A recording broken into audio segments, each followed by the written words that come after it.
नमस्कार. वल्लरीने खूपच घाणेरडा गेम खेळलेला असतो. तिला असं वाटत असतं की ती जिंकले, पण तिला कळतच नसतं की ती हरलीये म्हणून.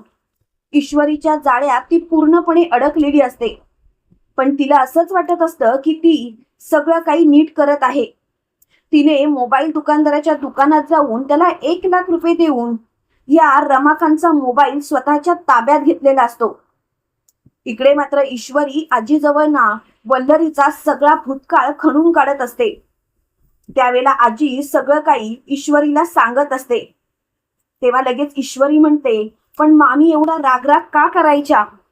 तेव्हा लगेच आजी बोलते, जाऊ देत ना. खरं सांगू का ईश्वरी, या गोष्टी आहे ना उघडून काढण्यात काहीच अर्थ नाही. आणि खरं सांगू, माझी सात्विकात राहिली नाही तर प्रश्नच मिटला. त्यावेळेला लगेच ईश्वरी बोलते, आजी तुम्ही असं कसं काय बोलू शकता? तुम्हाला कधीच कोणावरती संशय येत नाही का? मला तर याच गोष्टी समजत नाही की काय करावं ते. त्यावेळेला लगेच आजी बोलते, हे बघ ईश्वरी, तुला जे काही बोलायचंय ते स्पष्टपणे बोल बघू. त्यावेळेला ईश्वरी बोलते, नाही आजी, मी आता काहीच बोलू शकत नाही कारण माझ्याकडे पुरावे नाहीयेत. पण एकदा जर का माझ्या हातात पुरावे सापडले ना, की मी मात्र बोलायचं थांबणार नाही आजी.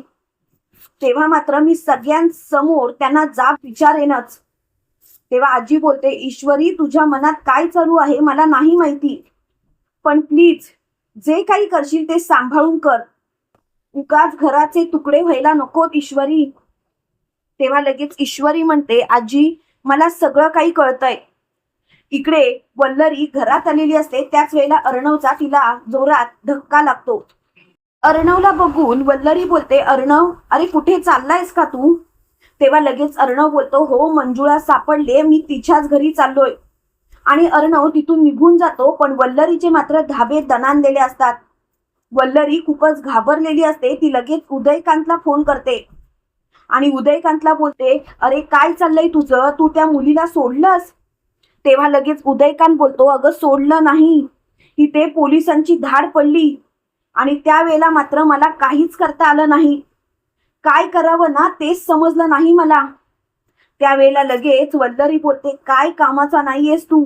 अरे एक काम सांगितलेलं पण ते सुद्धा तुला जमलं नाही.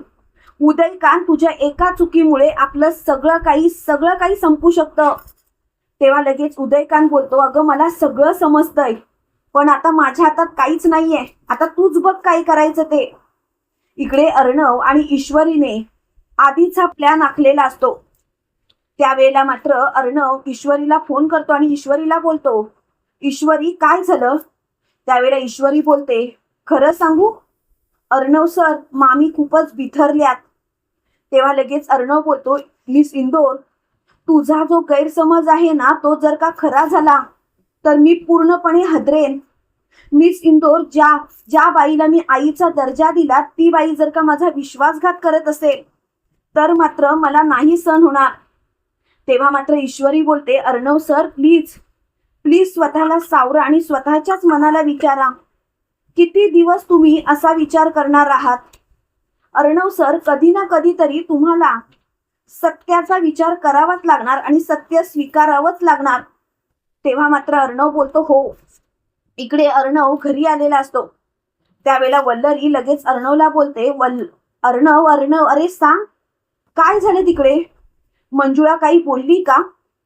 त्यावेळेला लगेच ईश्वरी बोलते, मामी मामी अहो आत्ताच आले ते बाहेरून आणि आल्या आल्या तुम्ही प्रश्न काय विचारताय? मामी प्लीज जरा शांत बसाल का? तेव्हा लगेच आजी बोलते, नाहीतर काय वल्लरी, अगं सांगेल तो सर्व काही, तुला काय एवढी घाई झालीये? तेव्हा लगेच वल्लरी बोलते, घाई नाही अहो, पटकन जर का आपल्याला पुरावे सापडले तर बरं होतील ना, आपण सत्याच्या मुळाशी तरी जाऊ.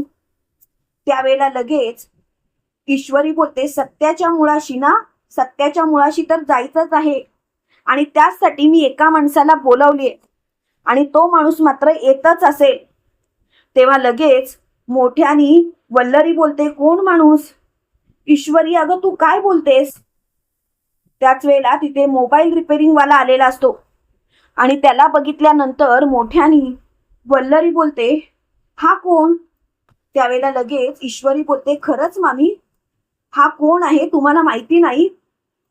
तेव्हा लगेच वल्लरी बोलते, ईश्वरी तू काय बोलतेस ना मला खरंच कळत नाहीये. कधी कधी ना तुझ्या बोलण्याचा अर्थच लागत नाही ईश्वरी.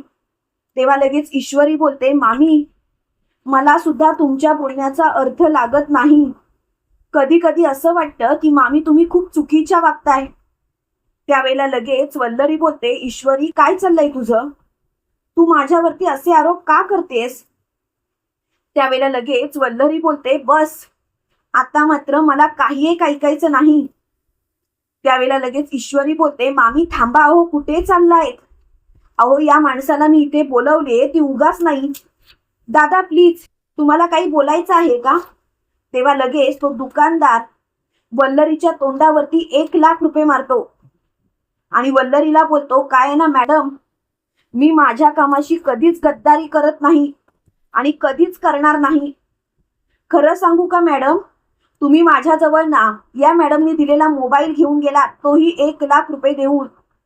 पण त्याच वेळेला या मॅडमनी मला जी काही मदत केली आहे ना, आणि खरं सांगू का मॅडम, मॅडमचं आधीच ठरलं होतं हे सर्व अशा पद्धतीनेच झालं पाहिजे आणि हे सर्व अशाच पद्धतीने झालं.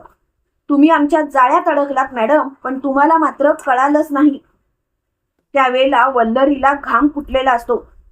त्यावेळेला आकाश मोठ्याने बोलतो, ईश्वरी ईश्वरी हे सर्व काय चालू आहे? ईश्वरी खरंच मला तर समजतच नाहीये. त्यावेळेला ईश्वरी बोलते, अर्णव सर तुम्ही सांगा. आकाश सर, तुम्हाला या सर्व गोष्टी समजल्यानंतर कदाचित तुमचे धाबे दणांतील, तुम्हाला खूप वाईट सुद्धा वाटेल, कारण तुमच्या आईचा खरा चेहरा सर्वांसमोर येईल. त्यावेळेला लगेच आकाश बोलतो, ईश्वरी जे काही आहे ना ते स्पष्टपणे बोल ना.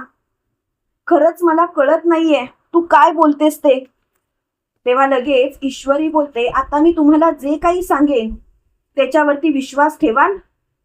त्यावेळेला लगेच आकाश बोलतो, हो नक्कीच, कारण ईश्वरी तू कधीच खोटं बोलू शकत नाहीस याची मला खात्री आहे. आणि ईश्वरी तू जे काही म्हणशील ना ते खरंच असणार. तेव्हा मात्र ईश्वरी बोलते, आकाश सर, तुमचा माझ्यावरचा विश्वास माझ्यासाठी किती महत्वाचा आहे मी नाही सांगू शकत. आकाश सर, खरं सांगू का, मी बाबांचा मोबाईल रिपेरिंगला दिला होता आणि त्याच वेळेला मामीनी या दुकानदाराला 1,00,000 रुपये देऊन तो मोबाईल गायब केला. मुळात मामींवरतीच माझा संशय होता, पण माझ्याजवळ पुरावे नव्हते. पण खरं सांगू, आता मात्र माझ्याजवळ पुरावे आहेत आणि ते सुद्धा चांगलेच पुरावे. मामी, तो मोबाईल तुम्ही स्वतःहून देताय की मला तुमच्या बेडरूमची झडती घ्यावी लागेल? त्यावेळेला लगेच वल्लरी बोलते, ईश्वरी उगाच काहीही बोलू नकोस, मी तो मोबाईल घेतलेला नाही. त्यावेळेला लगेच अर्णव बोलतो, बस मामी तुझी ही नाटकं बंद कर. अगं तू या माणसाच्या दुकानात गेली होतीस, तिथलं CCTV फुटेज आहे तो मोबाईल घेतानाचा. तुला नाही माहिती काही काही गोष्टी? मामी प्लीज असं नको वागूस. तेव्हा लगेच वल्लरी बोलते, वा अर्णव वा, शेवटी तू तुझ्या बायकोच्याच तालावरती नसलास. अर्णव, तुला जसं वागायचं होतं तसंच तू वागलास.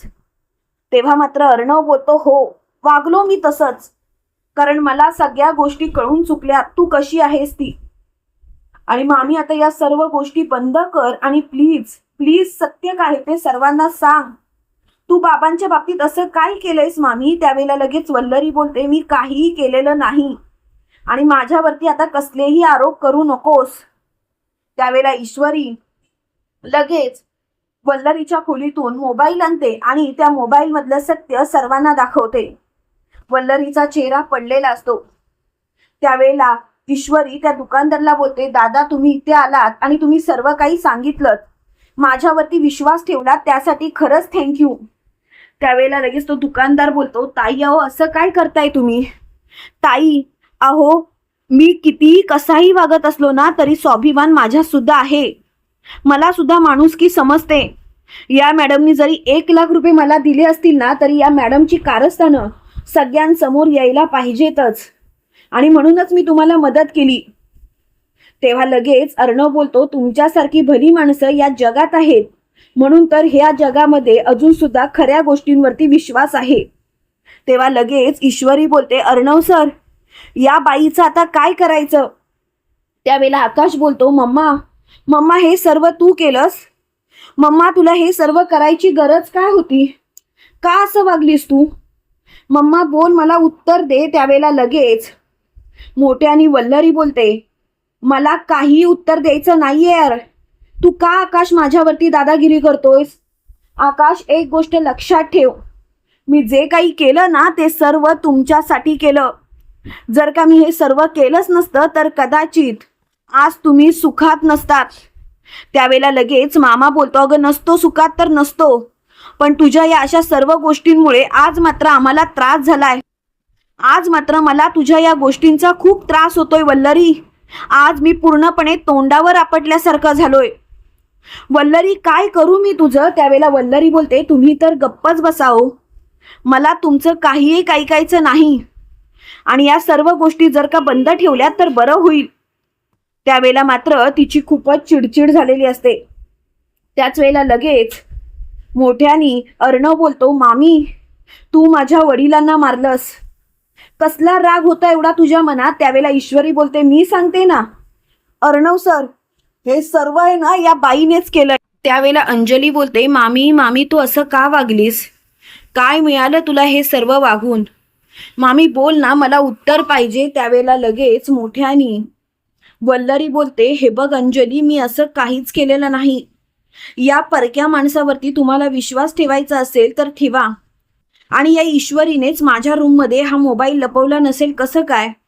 त्यावेळेला अर्णव बोलतो, तू काही डोक्यावर पडलेस का? तू त्या दुकानात गेली होतीस, याचं CCTV फुटेज आहे आमच्याकडे. आणि ते CCTV फुटेज तुला सारखं सारखं दाखवत राहायचं का? त्यावेळेला आकाश बोलतो, मम्मा तू जे काही वागलीस ना त्यासाठी मी तुला कधीच माफ करणार नाही. हे सर्व वागून तुला काय मिळालं मम्मा मला माहिती नाही, पण एक गोष्ट मात्र नक्की, आज तुझ्या या चुकीसाठी मी तुला कधीच माफ करणार नाही. तेव्हा लगेच मोठ्यानी वल्लरी बोलते, तुम्हाला जे काही बोलायचंय ते बोला, मला काही एक फरक पडत नाही. त्यावेळेला आजी बोलते, ईश्वरी तुला या बाईवरती आधीच डाऊट आला होता, म्हणून तू माझ्याकडून सगळं काही खणून काढत होतीस. ईश्वरी, या बाईला सात्विकाचं वागणं कधीच पटलं नाही. सात्विकाची श्रीमंती प्रत्येक वेळेला खटकत राहिली, प्रत्येक वेळेला तिच्या त्या डोळ्यात दिसत होतं. सात्विकाने एकदा भर पार्टीमध्ये हिचा चांगलाच अपमान केला होता, हिचं थोबाड सुद्धा फोडलं होतं. आणि त्याच्यानंतरच सात्विकाने लगेच स्वतःला फाशी सुद्धा लावून घेतली.